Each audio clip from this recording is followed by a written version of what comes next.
femmes à Paris, évidemment, ça va m'amuser d'en parler avec Éric Zemmour, parce que c'est quand même, pour certains, c'est une marque de progrès, de progressisme. Bien sûr. Ou pour d'autres, c'est carrément un non-événement, parce que justement, ben voilà, maintenant les femmes sont là, elles existent, il y en a beaucoup, et elles vont être majoritaires ou largement, peut-être même seules à Paris. Et je vous entends dire, bah oui, il y a beaucoup de femmes, parce que le politique n'a plus beaucoup d'importance. C'est la marque de l'affaiblissement du politique. Bah, vous charriez un peu quand même. À la mairie, les femmes ou les maires, alors les maires AIRES et RES, absolument. Évidemment, ils ont du pouvoir quand même, non? Non, mais attendez, quel pouvoir elles ont? Non, mais écoutez-moi, il y a une concomitance. Alors après, moi, j'estime que c'est lié. On peut dire que c'est un hasard. Il n'empêche que vous aurez remarqué que aujourd'hui, depuis 20 ans, il y a une montée de la présence féminine dans la vie politique, dans les classes politiques, encore plus d'ailleurs dans les pays du Nord, vous avez remarqué. Et puis ça descend petit à petit vers les pays du Sud. Or, parallèlement, concomitamment, le pouvoir s'évapore du politique.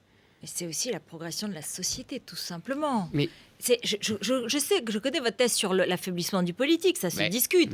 Mais c'est indépendant, c'est aussi une parité qui avance dans les différentes sociétés, et heureusement. Mais pas du tout. Dans les milieux où il y a vraiment le pouvoir, il n'y a pas de femmes. Dans la finance, c'est infinitésimal, c'est marginal.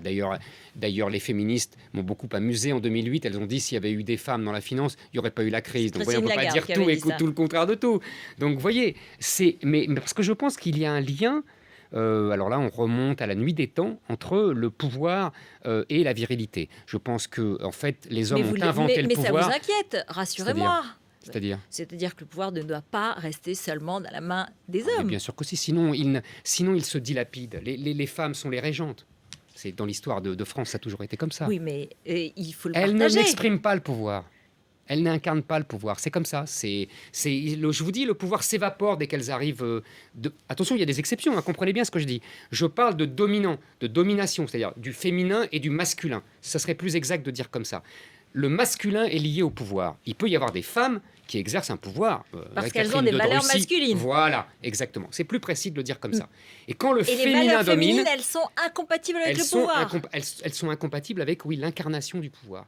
Et alors, évidemment, il y a beaucoup d'hommes, vous aurez remarqué qu'aujourd'hui, en fait, les hommes politiques, pour la plupart, sont dans l'ordre du féminin. Vous comprenez bien. Ils sont dans l'ordre du social.